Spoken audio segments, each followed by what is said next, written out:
Good morning, students. Welcome to Pole Science class. And today we are going to discuss two different topics of Chapter 6 International Organizations. अंतर्राष्ट्रीय संगठन. First topic is why international organisations कि हमें इस तरह के जो अंतर्राष्ट्रीय संगठन है वो क्यों चाहिए. And second, evolution of the UN. UN के अस्तित्व में क्यों आया था. What was the reason for the formation of UNO? So let us start our discussion regarding our today's topic. So our first topic, why international organizations? इनकी आवश्यकता क्यों होती है. Every international organization has great importance for a particular field. As you know, after First World War, time period of First World War was 1914 to 1918. In this war, there was great loss of lives, resources. So that's why it was felt the requirement of such type of organizations. But there are different views for the importance of such types of organizations. यहाँ पे different views दिए हैं लोगों ने अपने अपने कि इनकी आवश्यकता क्यों होनी चाहिए इस तरीके के ऑर्गेनाइजेशंस की. जैसे सेकंड सेक्रेटरी जनरल यूएन के उन्होंने स्पीच दी थी. The United Nations was not created to take humanity to heaven but to save it from hell. जो अंतर्राष्ट्रीय ऑर्गेनाइजेशंस हैं, इंटरनेशनल ऑर्गेनाइजेशंस हैं, ये इसलिए नहीं बनाए जाते कि इंसानियत को मतलब ह्यूमन बींग्स को स्वर्ग में ले जाए. नहीं, ऐसा कुछ नहीं है, बल्कि इन्हें नरक से बचाया जा सके. Means to save the human kindness, human beings from war.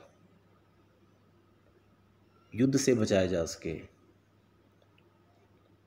And there is second view by Churchill. Churchill ने क्या कहा था. Jaw is better than war. Means war of talk is good than the war of weapons. हथियारों से युद्ध लड़ने की बजाय अच्छा है कि अगर हम बातों से युद्ध लड़े. So for this purpose there should be a platform. एक ऐसा ऑर्गेनाइजेशन होना चाहिए, एक प्लेटफॉर्म होना चाहिए जहाँ पे हम अपनी फ्रस्ट्रेशन है जो वो निकाल सकें. अगर ऐसा कोई प्लेटफॉर्म नहीं होगा तो there will be possibility of war on the little issues. छोटे छोटे इश्यूज़ के ऊपर युद्ध की संभावना बन जाएगी. And there is third view also by Shashi Tharoor. Countries in the world can get together for each other sometimes with their words. कि जो देश हैं, अलग अलग कंट्रीज़ है in the world can get together, वो एक साथ आ सकते हैं फॉर ईच अदर, एक दूसरे के साथ कुछ टाइम के लिए, with their words rather than bore holes into each other on the battle field. मतलब बातों से एक दूसरे को क्या कर सकते हैं, वो बोर कर सकते हैं, टीज़ कर सकते हैं, फ्रस्ट्रेशन निकाल सकते हैं, इंस्टेड कि अपना गुस्सा सारा बैटल फील्ड पे निकालने की बजाय.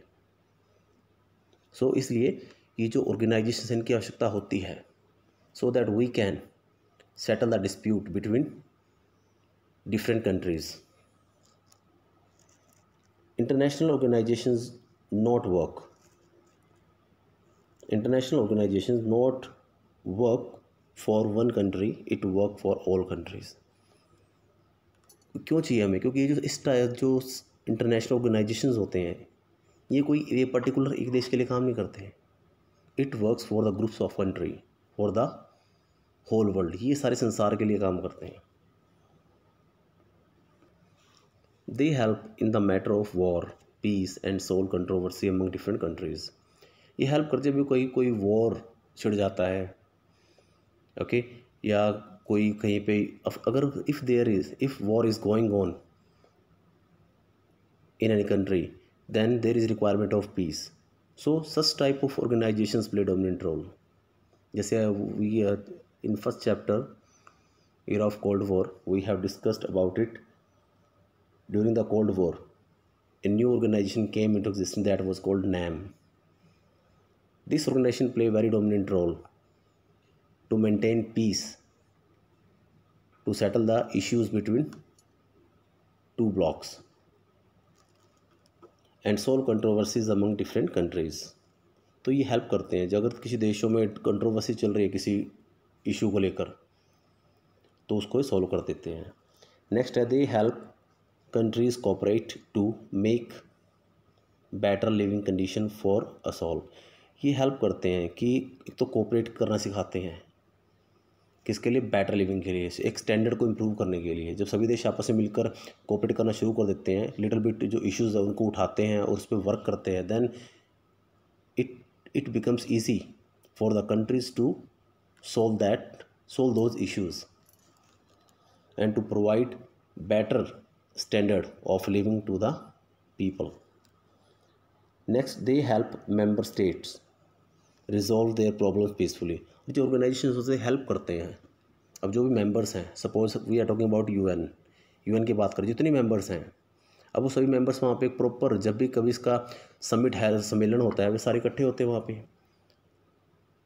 And the advantage of this gathering is that they can easily settle their disputes and they can increase the cooperation in different fields and resolve their problems peacefully. और शांतिपूर्वक अपने जो इश्यूज़ है उसको सेटल कर सकते हैं।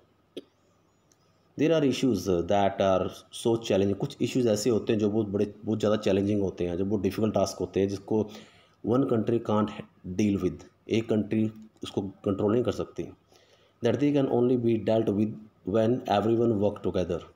ये तब उसे निपटा जाता है जब सारे देश मिलकर उसके लिए काम करते हैं। सर जैसे कोई एपिडेमिक्स है, कोई महामारी फैल जाए, जैसे कोरोना फैल गया, अभी लेटेस्ट एग्जाम्पल ऑफ कोविड-19। अब सभी देशों ने मिलकर एफर्ट्स किए इससे निपटने के लिए, कुछ प्रिकॉशंस यूज़ की गई, एक प्रॉपर एजेंडा तैयार किया कि हम कैसे इसको रोक सकते हैं, कैसे इसको हम कंट्रोल कर सकते हैं। ग्लोबल वार्मिंग है, बहुत बड़ा इशू ग्लोबल वार्मिंग का। जब भी कोई महामारी फैलती है किसी देश से तो क्या करता है, तो जो इंटरनेशनल ऑर्गेनाइजेशन आगे आते हैं, ये मेडिसिन प्रोवाइड करवाते हैं, ये इंस्ट्रक्शन देते हैं कैसे हम इस प्रॉब्लम को सॉल्व कर सकते हैं, कैसे इससे हम बच सकते हैं इस बीमारी से। और सेकंड है ग्लोबल वार्मिंग। अब ग्लोबल वार्मिंग है, you know very well what is the effect of global warming. जो ग्लेशियर्स हैं वो मेल्ट हो रहे हैं डे बाय डे, जिससे क्या हो रहा है, जो ड्रिंकेबल वाटर है वो डे बाई डे, जो हमें कहाँ से मिलता है, बर्फ़ से मिलता है, ग्लेशियर से मिलता है, वो डे बाई डे मेल्ट होने से उसकी क्वांटिटी कम होती जा रही है, समुद्र में पानी बढ़ रहा है, but sea water is not drinkable, लेकिन वो पीने लायक नहीं है। सो इसके लिए हम सब ने क्या डिसाइड किया कि जो इंडस्ट्रियल फील्ड है उस पर कुछ कंट्रोल किया जाएगा, क्योंकि जो डेवलप कंट्री हैं वो क्या करती है, अगर वो स्टेप उठाती हैं मिलकर भी, we shall not work for only for earning, हम सिर्फ पैसा कमाने के लिए काम नहीं करेंगे, वी वांट क्लीन इन्वायरमेंट। तो जो पेस्टिसाइड का यूज़ कम से कम करेंगे, तो इससे क्या हो जाएगा, जब सभी देश मिलकर ऐसा एक स्ट्रिक्ट स्टेप उठाते हैं तो इससे क्या ग्लोबल वार्मिंग है वो कंट्रोल हो जाती है। ऐसा नहीं कि अकेले इंडिया में या पाकिस्तान में या श्रीलंका में सिर्फ ट्रीज़ लगाने से काम चल जाएगा, नहीं, सभी देशों को इस पर वर्क करना पड़ेगा, क्योंकि इंडिया तो एक डेवलपिंग कंट्री है। जो डेवलप्ड कंट्री है जैसे अमेरिका है, रशिया है, ब्रिटेन है, यहाँ पे अगर इंडस्ट्रीज़ डे बाय डे चलेगी, सुबह शाम चलती रहेगी, तो इससे क्या होगा, एनवायरमेंट पोल्यूशन होगा, इससे टेम्परेचर बढ़ेगा, ग्लोबल वार्मिंग बढ़ती ही जाएगी। टेररिज्म, सबसे जो चैलेंजिंग इशू होगा terrorism, and this problem is facing the whole world. ये समस्या सारा संसार फेस कर रहा है टेररिज्म की। तो इससे निपटने के लिए सभी देशों को कुछ स्ट्रिक्ट रूल रेगुलेशन बनाने पड़ेंगे। If any country supported terrorist activity, then super power will take action. All country except that country will boycott that country. तो सभी देश मिलकर उस देश का बायकॉट करेंगे, जिससे क्या वो खुद ही टेररिज्म एक्टिविटीज़ को सपोर्ट करना छोड़ देगा।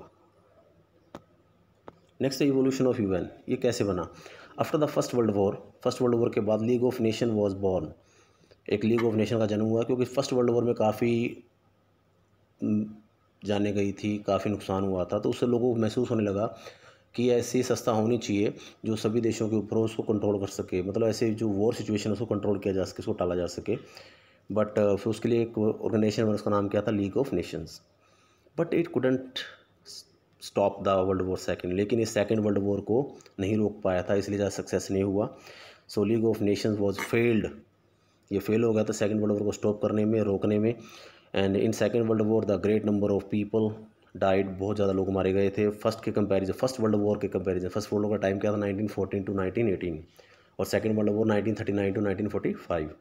तो सेकेंड वर्ल्ड वॉर में बहुत से लोग मारे गए थे और बहुत से लोग जख्मी हो गए थे इस वॉर में, तो जितना कि आज तक पहले किसी युद्ध में नहीं हुआ था। तो इस वजह से क्या हुआ, जो लीग ऑफ नेशन है वो क्या टोटली मिजरेबली रूप से फेल हो गया था।